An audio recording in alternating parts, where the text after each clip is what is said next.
भविष्य। यह एक बहुत ही मज़ेदार सस्पेंस थ्रिलर मूवी है। कहानी शुरू होती है एक राजकीय समुदाय से, जहां लोग 11वीं सदी में यहाँ खुशी से रहते थे। पर एक आदमी था जो खुद को अलग से देख रहा था। वो अपने भविष्य को ढूंढने निकला। उसने बहुत से देश विदेश घूमे, तपश्चर्या की, कई भाषाएं सीखी, लोगों का दिल जीता, भविष्य जानने लगा। अपने मिले ज्ञान से उसने एक किताब लिखी। बहुत कुछ सीखने के बाद अपने राज्य में लौटना चाहा। उसने जो किताब लिखी वो काल चक्र के विश्वास में भविष्य का फैसला करने वाली किताब की रचना थी, और एक सामान्य इंसान को ये किताब सौंप दी। फिर ये किताब एक राजा ने अपने कब्जे में ले ली, और उसने पहला पन्ना पढ़ते ही उसे एक युवराज हुआ, और उस राजा ने उस किताब की शक्ति को जान लिया। पर एक रात बहुत बड़ी घटना होने वाली थी, और उसका राज्य खत्म होने वाला था। युद्ध में जैसे ही वह हारने लगा, तब राजा ने अपने बेटे बीवी को उस किताब के साथ गुप्त मार्ग से कहीं और भेज दिया। अब उस किताब का सफ़र चालू था। अब बहुत सालों बाद दिखाया जाता है एक इंसान, ऋषभ, जो नेचर लवर है। वह घूम रहा है। उसके पास है एक पालतू चूहा जिससे वह बात कर रहा है। अब दिखाई जाती है एक लड़की, जीविका, जो अपने बर्थडे मना रही है। उसके पापा उसके दोस्तों से कहते हैं, तुम कभी भी गिफ्ट क्यों नहीं लाते? दोस्त कहते हैं, गिफ्ट के पैसे तो ये ले लेती है और पहले ही दान कराती है। यानी इसका मतलब यह एक सोशल वर्कर है। अब यहाँ पता चलता है कि वह अब बेंगलोर जाने वाली है। अब समीरा समीरा एक पत्रकार थी, पर उसने कुछ सच्चाई लिखने के कारण उसके बॉस ने उसे डांटा, और उसने अपने जॉब से रिजाइन कर दिया। अब दिखाया जाता है एक रॉक कंसर्ट, अथिरन, जहाँ पर वो लड़का भी आता है, और अथिरन एक म्यूजिशियन है, वो गाना गाता है। अब यह दोनों एक पास लोग एक दूसरे से मिलते हैं। ऋषभ एक ट्रैवलर है जो दुनिया घूमते रहता है। ब्लॉगर्स। समीरा एक राइटर है जो एक साइकोलॉजिकल बुक लिख रही है। धनवा अपने पापा के पैसों पर ऐश करने वाला लड़का है। एक लड़का म्यूजिशियन है जो कि अथिरन है। एक लड़की ऑर्गेनाइजर है जो जीविका है। इन 5 लोगों को एक दूसरे की बातें अच्छी लगती है। अब वह अच्छे दोस्त बन जाते हैं, एक दूसरे से बहुत सी बातें शेयर करते हैं। तब पता चलता है ट्रैवलर ऋषभ, जिसने पिछले 8 साल से मोबाइल भी यूज़ नहीं किया, वह सफ़र को बहुत एंजॉय करता है। ट्रैवलिंग में उसे बहुत मज़ा आता है। अब ये धनवा और जीविका उसके साथ जाने का प्लान बनाते हैं। तब समीरा अकेले में जाकर जीविका से कहती है, तुम इन अनजान लोगों के साथ सच में जाना चाहती हो? तब वह कहती है, क्यों नहीं, भले ही ये अनजान है पर बुरे भी नहीं हैं। अब 5 लोग निकल पड़ते हैं ट्रैवल पर। सारा दिन घूमकर रात में एक जगह पहुंचते हैं। तब ऋषभ समीरा से कहता है, तुमने जॉब क्यों छोड़ा? तब समीरा कहती है, मैंने एक सोशल न्यूज़ पर लिखा तो बॉस ने डांटा। अब धनवा से सब पूछते हैं, तुम्हारा भी कुछ पैशन होगा? वह कहता है, मुझे कार स्पीड से चलाना अच्छा लगता है। ऋषभ ऋषभ को यकीन था। अब रात में समीरा कहती है, हम लोग एक बुक पढ़ेंगे, एक एक चैप्टर। तब हमें दिखती है वही किताब, भविष्य की, जो हमने कहानी की स्टार्टिंग में देखी थी। अब ये सारे लोग किताब पढ़ते हैं और एक दूसरे पे बहुत हंसते हैं। बारी बारी से किताब पढ़ते हैं। किताब उनके वर्तमान और भूतकाल से जुड़ा है। क्या इनका भविष्य भी इससे जुड़ा है? क्या होगा अब इनके साथ? अब धनवा कहता है, ये बुक बहुत ही डरावनी है, मैं उसे बाहर फेंक आता हूँ। कह किताब बाहर फेंकता है। दूसरे दिन सुबह वह फिर से अपने सफ़र पर निकलते हैं। तभी उनकी गाड़ी से डॉग मर जाता है। जीविका धनवा पर चिल्लाती है और कुत्ते को दफना कर वह आगे बढ़ते हैं। अब कहानी जाती है कुछ दिनों बाद। म्यूजिशियन आथिरन प्रैक्टिस कर रहा है क्योंकि उसको एक कॉन्सर्ट मिलता है। वह खुश हो जाता है। तभी उसका एक साथीदार कहता है, मेरी तबीयत कुछ ठीक नहीं लग रही है। उसने जो किताब में पढ़ा था वह सच हो रहा था। अब समीरा को दिखाया जाता है जो किसी काले बिल्ली से बहुत डर गई। वह एक मैसेज लिखती है, ये उसने भी उस किताब में पढ़ा था। 5 लोग फिर से मिलते हैं। अथिरन कहता है, मेरे साथ वही सब हुआ जो मैंने किताब में पढ़ा। और चारों मिलकर समीरा पर चिल्लाते हैं, कहते हैं, तुमने क्या कोई ब्लैक मैजिक किया है? क्योंकि वह किताब पढ़ने का आइडिया समीरा का ही था। वह 5 लोग परेशान थे, पर चारों मिलकर समीरा पर चिल्लाते हैं। धनवा कहता है, मेरे बाप ने भी मुझे जिम्मेदारी लो, नहीं तो घर से बाहर जाओ ऐसे कहा। ऋषभ कहता है, शायद वह हमारी किस्मत थी। मैंने तो पढ़ा था, उसका मतलब मैंने मेरा पैर खो देना था, पर ऐसा हुआ नहीं। यह एक कोइंसिडेंस है। समीरा कहती है, लॉ ऑफ अट्रैक्शन होता है, तुम्हारे माइंड में थी ये बातें, इसीलिए तुम्हारे साथ वैसा हुआ होगा। और द सीक्रेट बुक की इन्फॉर्मेशन इन चारों को देती है। समीरा कहती है, तुम जो सोचोगे वही तुम्हारे साथ होगा। तुमने वो पढ़ा और 1 महीने में तुम्हारे दिमाग में वही बात घूम रही है, इसीलिए यह सब हुआ होगा। ऋषभ कहता है, हाँ यह सच होगा।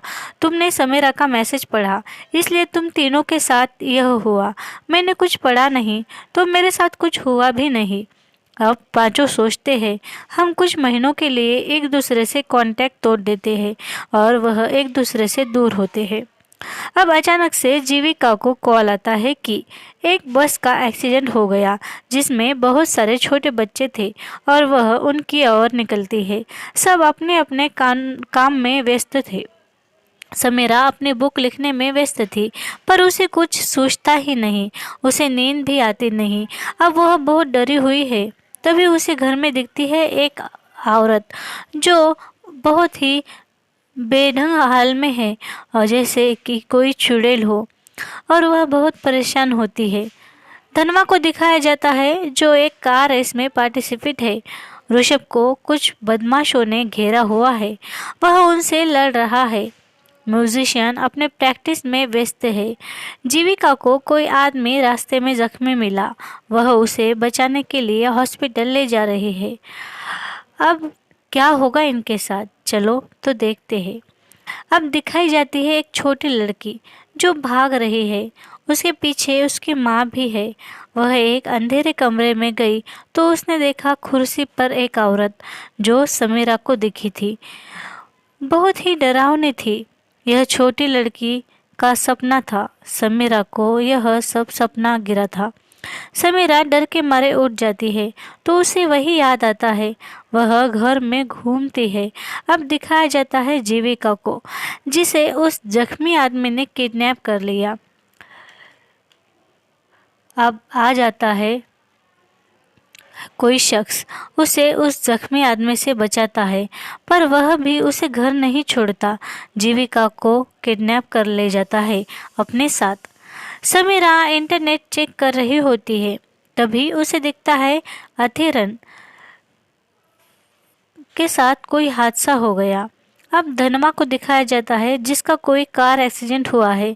उसके पापा कहते हैं, तुम्हारी कुंडली में लिखा है तुम कार एक्सीडेंट में मरोगे, इसीलिए हम तुम्हें कार चलाने से मना करते हैं।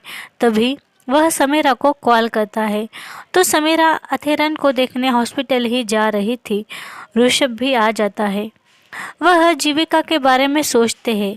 अब समीरा और ऋषभ जीविका के घर जाते हैं, तो पुलिस कहता है, जीविका को किसी ने किडनैप किया है, कोई सीरियल किलर है।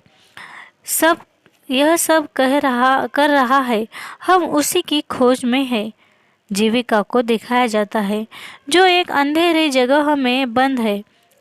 वह किडनैपर जीविका को कहता है, मैं शैतान हूँ, मैं तेरी जिंदगी बदल दूंगा। अब ऐसे ही कुछ दिन बीतते हैं। अथिरन को होश आ जाता है। ये लोग जीविका के लिए परेशान हो रहे थे। सारे कहते हैं, वह बुक ही हमें बताएगी कि आगे क्या होगा, वह बुक ही हमें सॉल्यूशन बताएगी। समीरा कहती है, वह बुक मेरे पास है। बुक बहुत ही अलग है, डेस्टिनेशन पर है वह। उसमें बहुत सी अजीब सी बातें लिखी है, नेगेटिव के साथ बहुत कुछ पॉजिटिव भी है उसमें। डेस्टिनी का फैसला करती है वह किताब। नेगेटिव चीज़ें हम ज़्यादा सोचते हैं। ऋषभ कहता है, शायद हम इससे जीविका को ढूंढ सके। अब दिखाया जाता है जीविका को, जिसके साथ कहीं और भी लड़कियां हैं जो वहाँ कैद है। कई महीने कई साल हो गए वह लड़कियां वही है। लड़कियां जीविका से कहती है वह बहुत ही खतरनाक है। वह किडनैपर एक एक कर एक लड़की को ले जाकर बहुत सता कर मारता है। तभी वह किडनैपर आ जाता है। अब इधर समीरा, अथेरन, धनवा और ऋषभ वह बुक पढ़ने का सोचते हैं। तब समीरा पढ़ती है, तुम कुछ खोजने जा रहे हो, पर तुमसे बहुत से राज छुपे हैं तुम में, जो तुम्हारे दोस्तों को पता नहीं। तभी अथेरन कहता है, मेरे प्रिया के बारे में मैंने तुम्हें लोगों को कभी बताया नहीं। 6 साल पहले मैं उससे मिला था, उनसे बहुत प्यार करता था। मैं म्यूजिशियन बनूं, यह उसका सपना था। पर अचानक एक दिन पता चला कि उसको कैंसर है। उसकी लास्ट विश थी कि मैं मेरी बेबी बनकर वह दम तोड़े, पर मैं उसकी यह इच्छा पूरी कर नहीं सका। मुझे लगता था कि उसकी इच्छा पूरी हो जाने पर वह मर जाएगी। यह सोच मैंने उससे शादी नहीं की, पर फिर भी वह मर गई। मैंने उसे अपनी बीवी बनाकर ही भेजा। आज भी वह मुझ में जिंदा है। अब ऋषभ कहता है, मैं एक ड्रग एडिक्टेड था। अंधेरे में ही रहना पसंद करता था।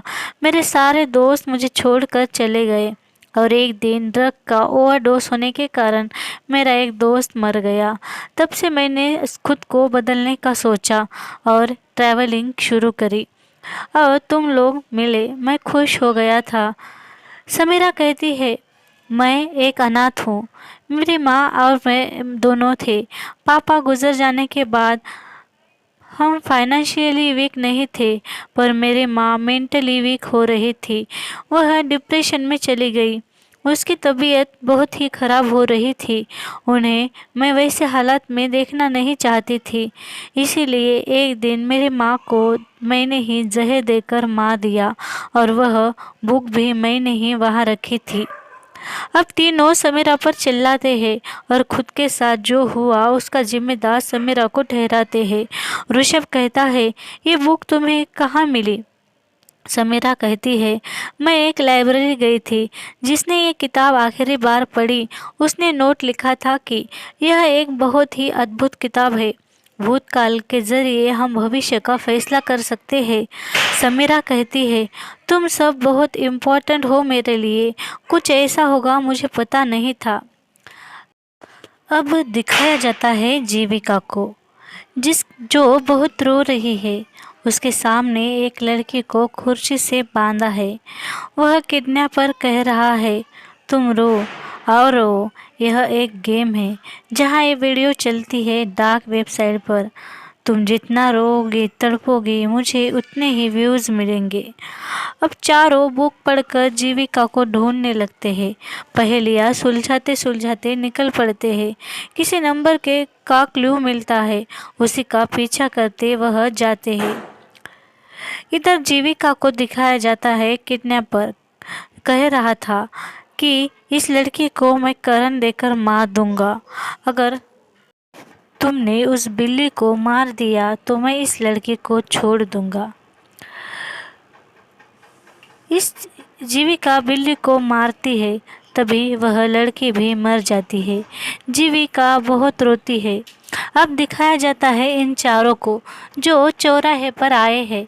रास्ते का क्लू मिलता है। अब दो अलग अलग रास्ते पर चारों निकल पड़ते हैं। जीविका उन लड़कियों के साथ कैद है। वह लड़कियां यहाँ से भागने का प्लान बना रही थी। एक सुरंग से एक लड़की बाहर जाने का सोचती है। अब दिखाया जाता है समीरा और धनवा को, जो एक रास्ते पर आए हैं। उन्हें दिखता है एक बरगद का पेड़। समीरा धनवा से कहती है, हमें यहीं रुकना चाहिए और हो सकता है यही हो, क्योंकि बुक में लिखा था। अब अंधेरा था। दूसरे रास्ते पर गए थे अरेहन और ऋषभ। ऋषभ कहता है, हम बहुत दूर आ गए, यहाँ कुछ नहीं दिख रहा। तभी वही किडनैपर इन दोनों को मिलता है। ऋषभ उसे मेन रोड का रास्ता पूछता है और वह दोनों मेन रोड की ओर जाते हैं। जो लड़की भागकर बाहर आई थी उसी एक पुलिस वाला मिलता है। वह पुलिस वाले को सब बताती है। पुलिस वाला उसे अपने साथ वही ले जाता है। धनवा और समीरा एक घर के पास आते हैं।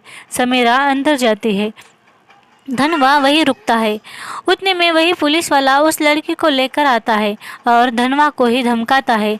धनवा और वह लड़की दोनों अंदर जाते हैं। समीरा अब अंदर आई हुई है। यहाँ की चीज़ें देखकर वह बहुत परेशान है।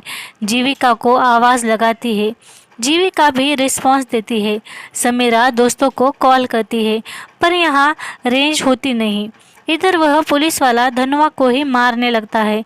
तब धनवा को लगता है यह भी उस किडनैपर से मिला है। धनवा उस पुलिस वाले को मारता है। उतने में ही किडनैपर आ जाता है और धनवा को मारता है। पुलिस किडनैपर के साथ मिला हुआ था। अब किडनैपर धनवा को एक जगह बांध देता है और समीरा को भी पकड़कर बांध देता है। अरिहन और ऋषभ भी वहां आ जाते हैं। उस पुलिस वाले को मारकर अंदर आते हैं। किडनैपर बहुत ही स्ट्रांग था, वह अरिहन को मारता है। दोनों में जमकर लड़ाई होती है। अरिहन घायल होता है। तभी ऋषभ आकर किडनैपर से लड़ता है और धनवा समीरा को छुड़ाते हैं। धनवा किडनैपर को मार देता है। अब न्यूज़ पर दिखाया जाता है कि लड़कियों को कैद कर मारने वाला किडनैपर का खात्मा हो गया। अब इन पांचों की ज़िंदगी बदल गई थी। ये 5 लोग उस किताब को समंदर में फेंक देते हैं क्योंकि हम जो सोचते हैं वो कभी होता नहीं। अब अंत में दिखाया जाता है समीरा को जो अपनी गैलरी में बैठी है। तभी एक चिड़िया आवाज़ करती है और समीरा घबराती है क्योंकि किताब में लिखा था एक अनजान पंछी की आवाज़ करने के बाद बहुत कुछ अघटित होने वाला है।